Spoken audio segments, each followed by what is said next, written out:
తెలంగాణ రాష్ట్ర ప్రభుత్వం chief secretary Ramakrishna Rao గారు అధ్యక్షతన గ్రూప్ 3 ఉద్యోగ నియామక పత్రాలు అందజేయడానికి ఈ కార్యక్రమాన్ని ఏర్పాటు చేసి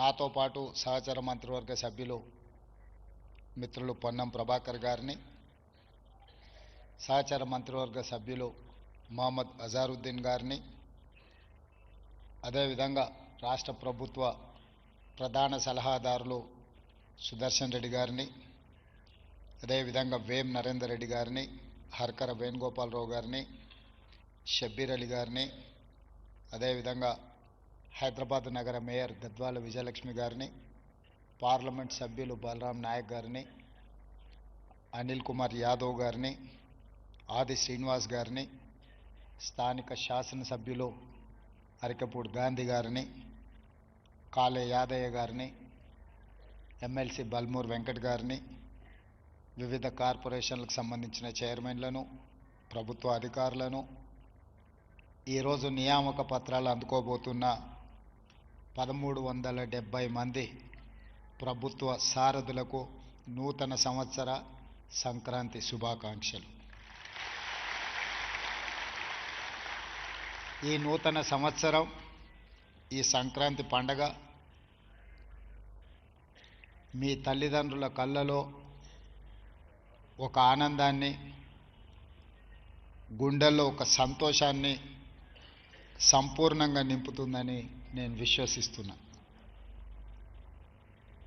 పుట్టిన బిడ్డ ప్రయోజకుడు అయినప్పుడు ఆ తల్లిదండ్రులకు కలిగే ఆనందం వర్ణించడానికి భాష కూడా ఉండదు.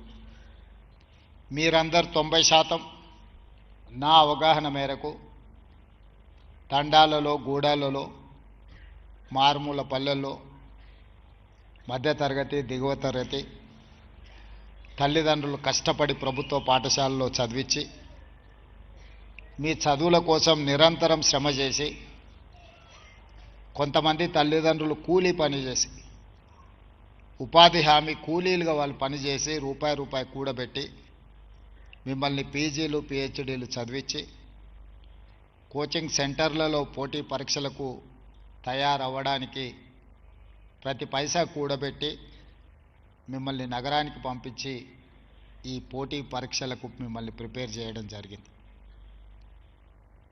తెలంగాణ ఉద్యమ నేపథ్యం మీకందరికీ తెలుసు.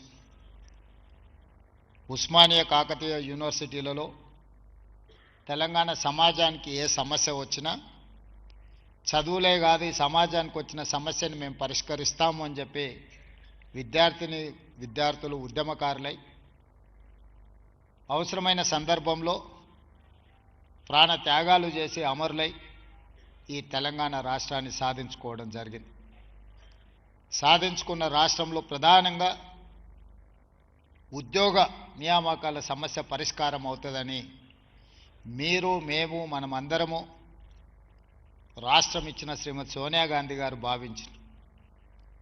కానీ 2014 నుంచి దాదాపుగా 2024 వరకు 10 సంవత్సరాలు 2 సార్లు ముఖ్యమంత్రిగా బాధ్యత చేపట్టిన వ్యక్తులు రాజకీయ ప్రయోజనాల కోసమో, కుటుంబ ప్రయోజనాల కోసమో, పార్టీ ప్రయోజనాల కోసమే ప్రయత్నం చేసిండ్రు తప్ప తెలంగాణ రాష్ట్రంలో ప్రభుత్వ శాఖలలో ఉన్న ఖాళీలను లెక్కించి ఆ ఖాళీలను భర్తీ చేసి నిరుద్యోగ యువకులకు ఉద్యోగ నియామక పత్రాలు ఇవ్వాలి అన్న ఆలోచన సంపూర్ణ స్థాయిలో చేయలేదు.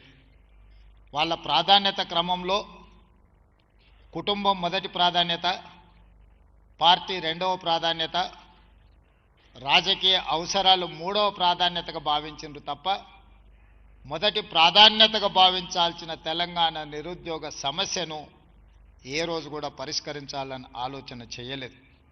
అందుకే 10 సంవత్సరాలు ఓపిక పట్టిన ఈ తెలంగాణ యువత ఇక లాభం లేదు, మేం పూనుకొని మాకు ఉద్యోగాలు ఇవ్వాలి అని అడిగే పరిస్థితి నుంచి వాళ్ళ ఉద్యోగాలు తొలగిస్తే మా ఉద్యోగాలు మాకు వస్తాయని చెప్పి మీరందరూ రోడ్డు మీదకి వచ్చి 2023 నాడు మీరు డిసెంబర్లో తీసుకున్న నిర్ణయం ఇక ఉద్యోగాలు అడగం, ఉద్యోగాలు ఇస్తామని గద్దెనెక్కిన వాళ్ళ ఉద్యోగాలు తీస్తామని మీరందరూ నడుము బిగించారు కాబట్టి ఈనాడు ప్రజాప్రభుత్వం ఏర్పడ్డది.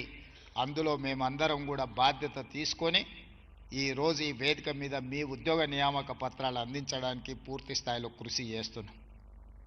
ఈనాడు మీకు అందరికి తెలుసు, తెలంగాణ పబ్లిక్ సర్వీస్ కమిషన్లో జరిగిన దారుణమైన పరిస్థితులు 2011లో గ్రూప్ 1 ఉద్యోగ నియామకాల నోటిఫికేషన్ వస్తే 2019లో నియామకాలు జరిగినాయి. ఆ తర్వాత నోటిఫికేషన్ వస్తే 2025 వరకు 14 సంవత్సరాలు సుదీర్ఘమైన కాలం గ్రూప్ 1 నియామకాలను చేపట్టలేదు అనంటే ఉమ్మడి రాష్ట్రంలో కానీ ప్రత్యేక తెలంగాణ రాష్ట్రంలో 10 సంవత్సరాలు. ఒక యువకుడి వయసు 22-23 సంవత్సరాల వయసులో గ్రూప్ 1 ఉద్యోగం కోసం, గ్రూప్ 2 ఉద్యోగం కోసం ప్రయత్నం మొదలు పెడితే 14 సంవత్సరాలు పరీక్షలు జరగక, ఉద్యోగం రాక, అమీర్పేట్లోనో, అశోక్ నగర్ చౌరస్తాలోనో, దిల్సుఖ్ నగర్ చౌరస్తాలోనో కోచింగ్ సెంటర్లు వెంబడి 14 సంవత్సరాలు తిరిగితే ఇంతకంటే దారుణం, ఘోరం ఎక్కడైనా ఉంటుందా? మీరు ఒక్కసారి ఆలోచన చేయండి. ఈనాడు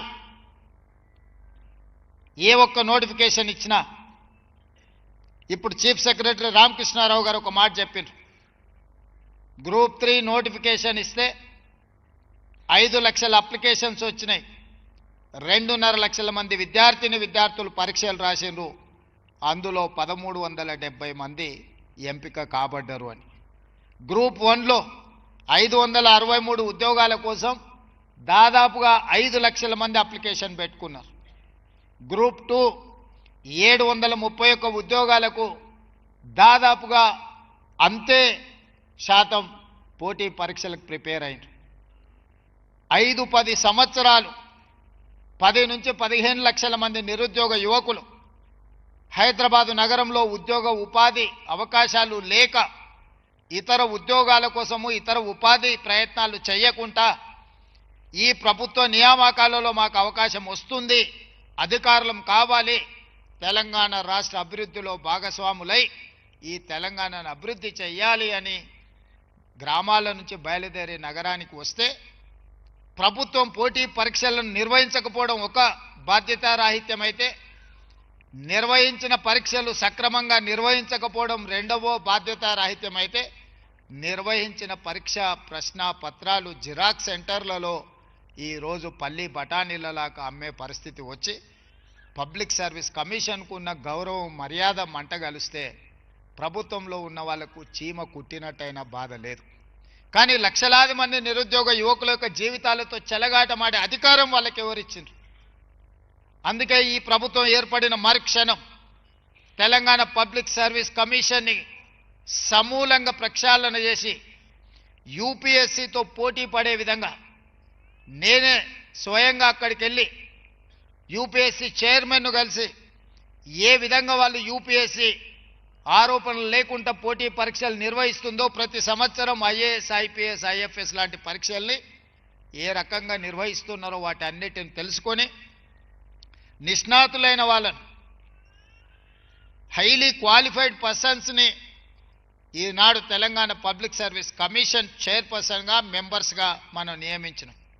గతంలో నియామకాలను ఒక్కసారి చూస్తే ఒక ఆర్ఎంపీ డాక్టర్, ఒక డెప్యూటీ ఎంఆర్ఓ, లేకపోతే ఒక రిటైర్డ్ టీచర్, ఇలాంటి వాళ్ళను పబ్లిక్ సర్వీస్ కమిషన్లో మెంబర్స్గా నియమించారు. గ్రూప్ 1 ఉద్యోగ నియామకాలు చేపట్టాలి అని అంటే ఆ పరీక్ష ఎలా ఉంటుంది, అతని బాధ్యత ఏంది అనే అవగాహన ఒక ఆర్ఎంపీ డాక్టర్కు ఉంటుందా? మీరు ఆలోచన చేయండి. నేను ఆర్ఎంపీ డాక్టర్ని కించపరచడం లేదు, డెప్యూటీ ఎంఆర్ఓని నేను కించపరచడం లేదు, లేదా రిటైర్డ్ టీచర్ నేను కించపరచడం లేదు. వాళ్ళు చేసిన ఉద్యోగాల స్థాయి ఏంది, వాళ్ళు నియామక పత్రాలు అందించబోయే పోటీ పరీక్షల ప్రశ్న పత్రాలు తయారు చేసే బాధ్యత గ్రూప్ 1, గ్రూప్ 2, గ్రూప్ 3 లాంటి ఉద్యోగాలకు ఆ నియామకాలను చేపట్టడానికి వాళ్ళకి బాధ్యత ఇస్తే ఏ రకమైన విధి విధానాలను వాళ్ళు నిర్ణయిస్తారో మీరు ఒక్కసారి ఆలోచన చేయండి. ఇంత నిర్లక్ష్యం తెలంగాణ నిరుద్యోగుల పట్ల ఆనాటి ప్రభుత్వం వ్యవహరించింది. అందుకే మీ పరీక్షలు నిర్వహించాలన్నా మీ ఉద్యోగ నియామకాలు చేపట్టాలంటే మీకంటే అత్యధిక విద్యను అభ్యసించిన వాళ్ళు, మీకంటే ఎక్కువ అనుభవం ఉన్న వాళ్ళు, మీతో పాటు తెలంగాణ పట్ల చిత్తశుద్ధి ఉన్న వాళ్ళనే ఈరోజు పబ్లిక్ సర్వీస్ కమిషన్ చైర్పర్సన్స్గా మెంబర్స్గా నియమించి ఆ పరీక్షలను పూర్తి చేయడం జరిగింది. మీకు ఒక్క మాట చెప్పదలుచుకున్నా, డిఎస్సి మీరు ఎప్పుడైనా హిస్టరీని తీసుకోండి, నోటిఫికేషన్ నుంచి నియామకాలు 55 రోజుల్లో పూర్తి చేసి 11,000 మంది టీచర్లకు ఉద్యోగ నియామక పత్రాలు అందించినాం. ఇవన్నీ కూడా అది పోలీస్ డిపార్ట్మెంట్ రిక్రూట్మెంట్ కావచ్చు, మెడికల్ అండ్ హెల్త్ డిపార్ట్మెంట్ కావచ్చు, టీచర్ల నియామకం కావచ్చు, లేకపోతే గ్రూప్ 1, గ్రూప్ 2, గ్రూప్ 3, గ్రూప్ 4 ప్రభుత్వ ఉద్యోగ నియామకాలు కావచ్చు. ఒక బాధ్యతతోని ఒక యజ్ఞంలాగా భావించి ఎక్కడా తప్పులు జరగకుండా ఈ నియామక పత్రాలను అందించాలనే మేము కృషి చేస్తాం. గ్రూప్ 1 ఫలితాలు ఇచ్చే నియామకాలు అందించబోయే సమయంలో కోర్టుల ముందు వివాదాలు సృష్టించి ఎట్టి పరిస్థితుల్లో నియామక పత్రాలు అందనీయకూడదని కుట్రలు చేస్తే కూడా న్యాయస్థానం ముందు నిలబడి ప్రభుత్వం బలమైన వాదనను వినిపించి ఈరోజు దాదాపుగా 2 సంవత్సరాలలో మొదటి సంవత్సరంలోనే 60,000 ఉద్యోగ నియామక పత్రాలను అందించి దేశంలోనే ఒక గొప్ప ఘనత తెలంగాణ రాష్ట్రం సాధించింది. ఈ రోజుకు దాదాపుగా 70,000 ప్రభుత్వ ఉద్యోగ నియామక పత్రాలు ఈ 2 సంవత్సరాల్లో మనం అందించగలిగినాం. మేము లెక్కలు చెప్తే తప్పంటారని లేదా ఇచ్చిండ్రో ఇయ్యలేదని అనుమానాలు వ్యక్తం చేస్తారని 13 సార్లు ఉద్యోగ నియామక పత్రాలు అందిస్తే మేము ఎక్కడైతే బాధ్యత తీసుకున్నామో ఎల్బీ స్టేడియంలో కానీ, లేకపోతే నెక్లెస్ రోడ్లో డాక్టర్ బాబాసాహెబ్ అంబేద్కర్ సాక్షిగా కానీ, లేకపోతే శిల్పారామం సాక్షిగా కానీ, లేకపోతే సాగునీటి పారుదల శాఖ ఆఫీసు కార్యాలయ కేంద్రంలో కానీ ఈ నియామక పత్రాలు బహిరంగంగా వాళ్ళ తల్లిదండ్రులను అందరిని ఆహ్వానించి ఒక పండుగలాగా ఈ కార్యక్రమాన్ని నిర్వహించినాం. మాకు ఒక బాధ్యత కావచ్చు, కానీ మీకు ఒక జీవితకాల విజయం ఇది.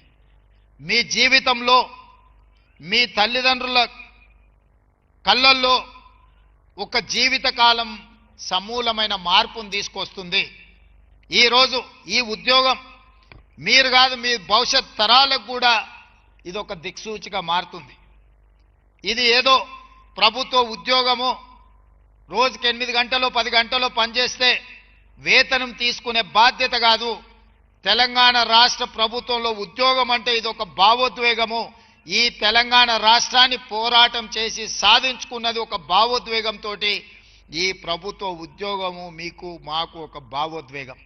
ఈ భావోద్వేగం తెలంగాణ పునర్నిర్మాణంలో మిమ్మల్ని భాగస్వాములను చేస్తుంది.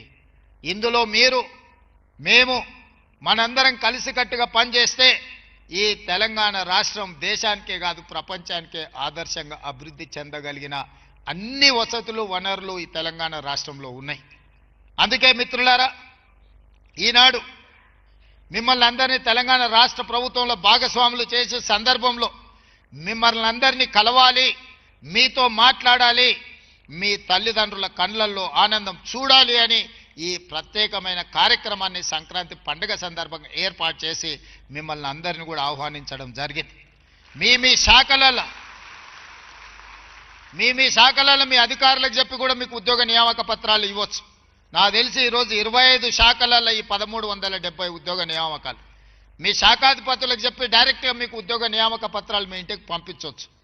కానీ ఈ సందర్భంగా మిమ్మల్ని అందరినీ కలవాలి, మీతోని మాట్లాడాలన్నది నా ఆకాంక్ష. ఈనాటి వరకు మీరు సామాన్యులు, ఈరోజు నియామక పత్రం అందిన తర్వాత ఈ తెలంగాణ ప్రభుత్వంలో మీరు భాగస్వాములు. దాదాపుగా 10.5 లక్షల మంది ఈ ప్రభుత్వంలో ప్రభుత్వ ఉద్యోగులుగా, అవుట్సోర్సింగ్ ఉద్యోగులుగా, కాంట్రాక్ట్ ఉద్యోగులుగా, ఎన్ఎంఆర్ సిస్టంలో పనిచేసే వాళ్ళు 4 కోట్ల తెలంగాణ ప్రజల యొక్క సంక్షేమము అభివృద్ధి కార్యక్రమాలను ఈరోజు మీరు అమలు చేయబోతున్నారు. మొట్టమొదటి ప్రధానమంత్రి దేశానికి బాధ్యత తీసుకున్నప్పుడు పండిత్ జవహర్లాల్ నెహ్రూ గారు ఆ రోజు కరువు విలయ తాండవం చేస్తున్నది దేశంలో. నిరక్షరాస్యత, చదువులేనితనం ఈ దేశాన్ని ఏ దిశగా నడిపిస్తుందో ఎవరికి తెలియని పరిస్థితి. అందుకే మొట్టమొదటి ప్రధానమంత్రి ఒక నిర్ణయం తీసుకున్నాడు. My top priority is education and irrigation. అంటే విద్య, వ్యవసాయము మొట్టమొదటి ప్రాధాన్యత కింద తీసుకుంటున్నాను. ఈ దేశంలో ఉన్న యూనివర్సిటీలను అన్నిటిని కూడా పండిత్ జవహర్లాల్ నెహ్రూ గారు ప్రారంభించడం జరిగింది. ప్రధానమైన విశ్వవిద్యాలయాలన్నీ కూడా పండిత్ జవహర్లాల్ నెహ్రూ గారి హయాంలో మొదలుపెట్టిందే. ఆ తర్వాత సాగునీటి ప్రాజెక్టులు శ్రీశైలం కావచ్చు, నాగార్జున సాగర్ కావచ్చు, బాక్రానంగల్ డ్యామ్ కావచ్చు, ఎస్ఆర్ఎస్పి కావచ్చు. తెలంగాణ ప్రాంతంలోనే ఆనాటి ప్రధానమంత్రి 3 ప్రధానమైన సాగునీటి ప్రాజెక్టులు శ్రీశైలం, నాగార్జున సాగర్, ఎస్ఆర్ఎస్పి లాంటి ప్రాజెక్టులను ప్రారంభించడం ద్వారా ఈ ప్రజలు కరువు కాటకాలల్లా ఆనాటి పరిస్థితులు మీ ముత్తాతలు ఎవరైనా ఉంటే, మీ తాతలు ఎవరైనా ఉంటే కనుక్కోండి, మట్టి తిని బతికే పరిస్థితులు ఆనాడు ఉన్నాయి. ఆకలితో అలమటించి తినడానికి ఆకులు అలములు కూడా దొరకక బురద మట్టి కూడా తిని బతికిన రోజులు ఈ దేశంలో దేశ స్వతంత్రం వచ్చిన మొదటి నాళ్లలో ఉండే. అక్కడి నుంచి ఈ దేశాన్ని ఒక్కొక్క మెట్టుగా పంచవర్ష ప్రణాళికలు తీసుకొచ్చి, హరిత విప్లవం తీసుకొచ్చి ఈ దేశంలో ఆకలి తీర్చడమే కాకుండా ఫుడ్ సెక్యూరిటీ చట్టాన్ని తీసుకొచ్చి ఈ దేశంలో పుట్టిన ప్రతి పౌరుడికి ఆహార భద్రతను కల్పించిన పార్టీ, ప్రభుత్వం పండిత్ జవహర్లాల్ నెహ్రూ గారి నాయకత్వంలో ఏర్పడ్డ ఈ దేశ స్వతంత్రం, ఈ దేశం. ఎడ్యుకేషన్ ఈరోజు దేశంలో తండాలలో, గూడాలలో, మారుమూల పల్లెలకు కూడా విద్య వ్యాపించింది. కానీ ఈనాడు పునః సమీక్షించుకొని మళ్ళీ నూతన టార్గెట్స్ మనం నిర్ణయించుకోవాల్సిన సందర్భం వచ్చింది. ఈరోజు విద్యకు సమస్య లేదు, విద్య అన్ని ప్రాంతాలకు వ్యాపించింది. కానీ నాణ్యమైన విద్య పేదలకు అందడం లేదు. విద్య ఒకనాడు లేదు, విద్య అందడమే గొప్ప విషయంగా ఆనాడు చర్చించుకున్నాం. ఈనాడు ప్రతి ప్రాంతానికి విద్య వచ్చింది, కానీ నాణ్యమైన విద్యను మనం అందించలేకపోతున్నాం. 26,000 ప్రభుత్వ పాఠశాలలు ఉంటే 16.5 లక్షల మంది విద్యార్థులు ప్రభుత్వ పాఠశాలల్లో చదువుకుంటున్నారు.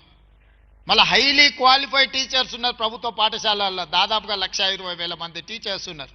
అదే ప్రైవేట్లో 11,000 పైచిలకు పాఠశాలలు ఉంటే 33 లక్షల మంది విద్యార్థులు ప్రైవేట్ స్కూల్స్లో చదువుకుంటున్నారు. నేను మిమ్మల్ని అడగదలుచుకున్న, ప్రభుత్వ శాఖలో ఈరోజు చేరబోతున్న మిమ్మల్ని, మన మీద ఉన్న విశ్వాసం నమ్మకానికంటే ప్రైవేటు పాఠశాలల మీద ఎందుకు ప్రజలకు విశ్వాసం పెరిగింది ఒక్కసారి ఆలోచన చేయండి. ఇవాళ తల్లిదండ్రులు రూపాయి కూడబెట్టి ప్రైవేట్ స్కూల్కి పంపించి ఫీజులు కడుతున్నారు. ప్రభుత్వంలో ఉచితంగా విద్యను అందిస్తామంటే కూడా ఇక్కడికి రావడం లేదు అని అంటే కారణం మనమే విశ్లేషించుకోవాలి. నాణ్యమైన విద్యను అందించాల్సిన బాధ్యత ఈ వేదిక మీద ఉన్న వాళ్లకు, ఈ హాల్లో ఉన్న ప్రతి ఒక్కరికి మన అందరి మీద ఉన్నది. నాణ్యమైన విద్య మనం అందించినప్పుడు పేదలు ప్రైవేట్ పాఠశాలలకు ఎందుకు వెళ్తారో ఒకసారి ఆలోచన చెయ్యండి. అందుకే ఈరోజు మన గురుతరమైన బాధ్యత, పేదలకు నాణ్యమైన విద్యను అందిస్తే ప్రపంచంతోనే పోటీ పడగలము, రాకెట్ సైన్స్ను కూడా మనమే కనిపెట్టగలం ప్రభుత్వ పాఠశాలల్లో అనే విశ్వాసం నాకున్నది. ఫుడ్ సెక్యూరిటీ ఈరోజు భారతదేశము దేశానికి సరిపోయిన దానికంటే ఆహార ధాన్యాలు అత్యధికంగా ఉత్పత్తి చేస్తున్నాం. ఈరోజు వరి భారతదేశంలోనే తెలంగాణ రాష్ట్రం అత్యధికంగా పండిస్తుంది. ఈ 2 సంవత్సరాలు కంటిన్యూస్గా దేశంలోనే మొదటి స్థానం మన తెలంగాణ రాష్ట్రానికి వచ్చింది. 2,85,00,000 మెట్రిక్ టన్నుల ప్యాడీని ఉత్పత్తి చేసి దేశానికే మనం ఆదర్శంగా నిలబడ్డాం. ఈరోజు ఈ దేశంలో ఆహార ధాన్యాలకు లోటు లేదు, కానీ ప్రోటీన్ ఫుడ్ లేదు. ఇవాళ ఆడపిల్లలకు బలహీనతలు ఎందుకున్నాయి ప్రభుత్వ పాఠశాలలో, అంగన్వాడీ సెంటర్లలో మీరు ఒక్కసారి చూడండి. ఎందుకు మనం ప్రోటీన్ ఫుడ్ ఇవ్వలేకపోతున్నాం? ఈరోజు ఆహార సమస్య లేదు, కానీ నాణ్యమైన ఆహారము, బలోపేతమైన ఆహారాన్ని మనం అందించలేకపోతున్నాం.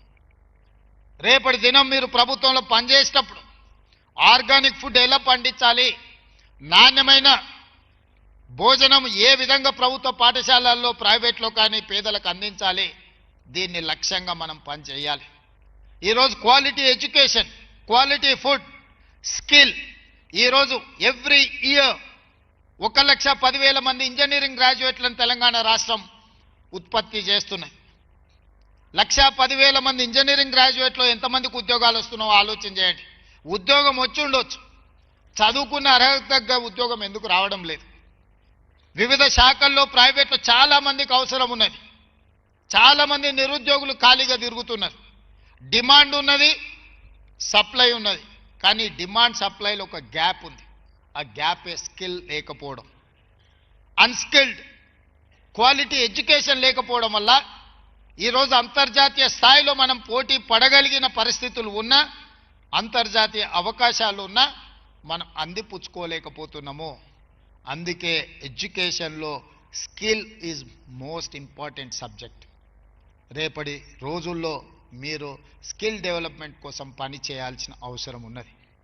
ఈరోజు ఈ ప్రభుత్వం గతంలో ఒకప్పుడు భూమి లేని వాడికి భూమి ఇచ్చింది, ఇల్లు లేని వాడికి ఇల్లు ఇచ్చింది, అడవుల్లో భూములు దున్నుకునే వాడికి పోడు భూముల పట్టాలు ఇచ్చింది. ఈరోజు ఇవ్వడానికి పోడు భూములు లేవు, పంచిపెట్టడానికి అసైన్మెంట్ ల్యాండ్స్ లేవు. ఈరోజు ఈ ప్రభుత్వం దగ్గర ఉన్నది ఒకే ఒక్కటి, మీకు నాణ్యమైన విద్యను అందించడం. ఈరోజు పేదవాడి యొక్క భవిష్యత్తును, పేదవాడి యొక్క ఆలోచన విధానాన్ని మార్చడానికి విద్యను ఒక ఆయుధంగా వాడుకోండి. విద్య ఒక్కటే మన జీవితాలలో మార్పు తెస్తుంది, విద్య ఒక్కటే మన జీవితాలలో వెలుగు నింపుతుంది, విద్య ఒక్కటే మన తల్లిదండ్రులను సంతోషపెడుతుంది. ఇవాళ ఈ వేదిక మీద ఉన్న ప్రజాప్రతినిధుల నుంచి ఐఏఎస్ ఐపీఎస్ ఆఫీసర్ల వరకు, ఈరోజు డీజీపీ గారి నుంచి మొదలు పెడితే ఈ వేదిక మీద ఉన్న ఉన్నతాధికారులందరికీ గౌరవం దక్కింది అని అంటే విద్య వల్ల దక్కిన అధికారమే తప్ప కులం వల్లనో బలం వల్లనో ఆస్తుల వల్లనో ఈ వేదిక మీద వాళ్ళ గౌరవం దక్కలే. ఇవాళ 1370 మంది మీకు నియామక పత్రాలు వచ్చినాయంటే మీ చదువు గొప్పతనం వల్లనే మీకు ఉద్యోగం వచ్చింది తప్ప మీకు వేరే రకంగా ముఖ్యమంత్రి గారు తెలుసో లేకపోతే మంత్రి పొన్నం ప్రభాకర్ గారు బంధువు అనో మీకు ఇవాళ ఉద్యోగ పత్రాలు ఇవ్వడం లేదు. చదువు ఒక్కటే మన జీవితాలలో వెలుగు తీసుకొస్తుంది. ఆ చదువుకోవడానికి అవసరమైన ప్రణాళికలు సిద్ధం చేయాల్సింది మీరే.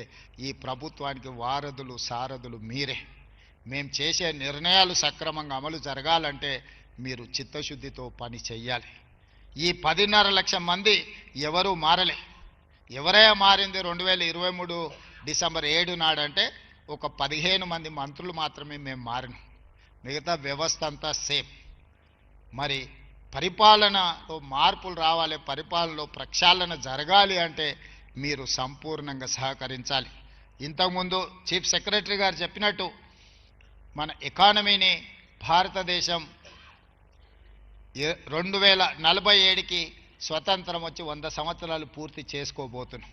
100 సంవత్సరాలు స్వతంత్ర వేడుకలను చేసుకునే సందర్భంగా ఒక లక్ష్యాన్ని పెట్టుకొని ఈరోజు కేంద్ర ప్రభుత్వం ఒక ప్రయత్నం చేస్తుంది. వికసిత్ భారత్ 2047లో ప్రపంచంలోనే అతి బలమైన ఆర్థిక దేశంగా బలపడాలి, భారతదేశం $30 ట్రిలియన్ ఎకానమీకి రీచ్ అవ్వాలి అని కేంద్ర ప్రభుత్వం అనుకుంటుంది. ఈనాడు మనం దేశ జనాభాలో 2.5% ఉన్నాం. ఈనాడు ఆర్థికంగా 5.1% మనం కంట్రిబ్యూట్ చేస్తున్నాం ఈ దేశ ఆర్థిక వ్యవస్థలో. దాన్ని ఈ జనాభాతోని 10% పెంచాలన్న లక్ష్యంతో ఈరోజు మన ప్రభుత్వం పనిచేస్తుంది.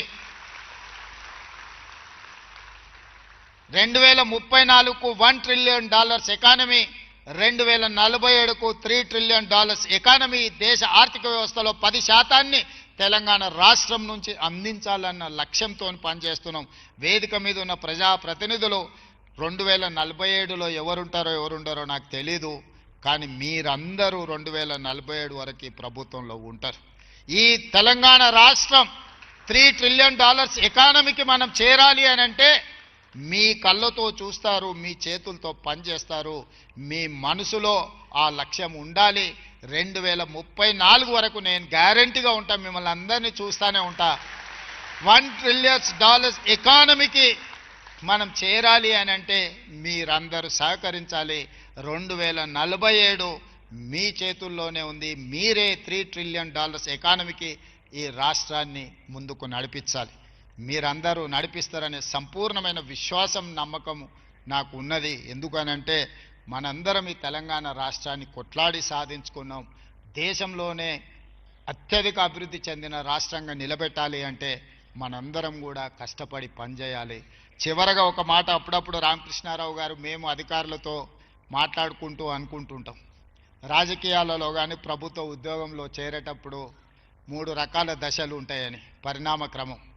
చేరంగానే గరంగా ఉంటామంట, కొంతకాలం అయిన తర్వాత నరం, ఆ తర్వాత బేషరం. మేము అట్లా కాకూడదని నేను భావిస్తున్నా. గరం, నరం, బేషరం 3 దశలు రాజకీయాలలో కానీ ప్రభుత్వ ఉద్యోగాలలో ఉంటుందని ఒక నానుడు ఉంది. ఆ నానుడి తప్పు అని మనం నిరూపించాలి. చేరుని రోజు ఏ ఘరం అయితే ఉందో రిటైర్మెంట్ రోజు కూడా అదే ఘరంతో అదే తల వంచకుండా తల నిలబెట్టి 30-35 సంవత్సరాలు ఈ రాష్ట్రం కోసం, ఈ తెలంగాణ ప్రజల కోసం నిక్కచ్చిగా నేను పనిచేసిన. నా దగ్గరకు వచ్చే పేదవాడు ఏదైనా సాయం అడిగి చేయి చేస్తే ఆ పేదవాడి మొహంలో నా తల్లో నా తండ్రో కనిపిస్తుంది. నా తల్లిదండ్రులు నా ఎదురుగా నిలబడి నన్ను సహాయం అడిగితే ఏ మనసుతో నేను పని చేస్తానో అదే మనసుతో పేదవాడికి నేను సేవ అందిస్తా అని ఒక లక్ష్యాన్ని మీరు పెట్టుకోవాలి. చివరగా ఉద్యోగం వచ్చింది. చాలామంది పెళ్లిగాని యువకులు ఉన్నట్టున్నారు చూస్తుంటే. ఇప్పుడు ధర బలుకుతుంది బాగానే. అత్తగారు వస్తారు, రాగానే నిన్నటి వరకు ఉన్న తల్లిదండ్రులు మనకు దూరం అవుతారు, అత్తగారు వాళ్ళు అల్లం బెల్లం అవుతారని అంటుంటారు. నాకైతే తెలియదు, కానీ నేనైతే ఒక్క మాట చెప్పదలుచుకున్నా. తల్లిదండ్రులను గౌరవంగా, తల్లిదండ్రులను మంచిగా చూసుకోని వాళ్ళు ఎవరైనా ఉంటే ఖచ్చితంగా వాళ్ళ జీతం 15% కోత విధించి మీ తల్లిదండ్రుల ఖాతాలో వేస్తారు. రెండవది, గతంలో 4-5 ఉండేది పిల్లలు. ఒకడు మంచోడున్నా ఒకటి చెడ్డోడున్నా ఎవరో ఒకరు చూసుకునేది. మేమైతే 7 మంది అన్నదమ్ములు. మేము 7 మంది అన్నదమ్ములలో 3 సరిగ్గా మా తల్లిదండ్రులు చూసుకోకపోయినా 4 చూసుకునే అవకాశం ఉంది. కానీ ఈ కాలంలో ఒకే ఒక సంతానం ఉంటున్నది, కొడుకైనా బిడ్డ అయినా. మరి బిడ్డ పెళ్ళై అత్తగారింటికి వెళ్తే అత్తగారు వాళ్ళు ఆ బిడ్డను అమ్మా నాయనను చూసుకోవద్దు, ఆర్థిక సహాయం అందించొద్దు అని నిబంధన పెట్టడం మంచిది కాదు. ఈడున్న ఆడపడుచులందరికీ నా సూచన, మీరు అత్తగారింటికి పోయినా మీ తల్లిదండ్రుల బాధ్యత మీదే. మీరే ఏకైక సంతానంగా చాలామంది ఉన్నారు. 1-2 కంటే అసలు అంతకు మించిన సంతానం ఈ కాలంలో లేనే లేరు. మరి మిమ్మల్ని చదివించి పెంచి పెద్ద చేసి మిమ్మల్ని పెళ్ళిళ్ళు చేసి అత్తగారింటికి పంపిస్తే మీరు వెళ్ళిపోయిన తర్వాత మీ తల్లిదండ్రులను మీరు పట్టించుకోకపోతే, ఒకవేళ అత్తగారి ఒత్తిడి ఉన్నా ఏదైనా ఉంటే నాకు చెప్పండి. అట్లాంటిది ఏదైనా ఉంటే, అత్తగారి వైపు నుంచి ఒత్తిడి ఏదైనా ఉంటే నాకు చెప్పండి. ఆటోమేటిక్గా మీ జీతంలో నుంచి కొంత భాగం 10-15% మీ తల్లిదండ్రులకు చేరే విధంగా. ఏ ఆడబిడ్డకు కూడా తమ తల్లిదండ్రులకు ఏమైనా చేయాలని కోరుకుంటుంది, కానీ అత్తవారి వైపు నుంచి ఉండే ఒత్తిడితోని ఎక్కడైనా వాళ్ళు ఇబ్బంది పడుతుండొచ్చు. అట్లాంటిది ఏదైనా ఉంటే మీ అన్న రేవంత్ రెడ్డి ఇక్కడ ఉన్నాడు, నాకు చెప్పండి. తల్లిదండ్రులను బాగా చూసుకోండి. తల్లిదండ్రులను బాగా చూసుకోనోడు నా దృష్టిలో, సమాజం దృష్టిలో మానవ జన్మ ఎత్తడానికి అర్హత లేదు అని నేను భావిస్తున్నా.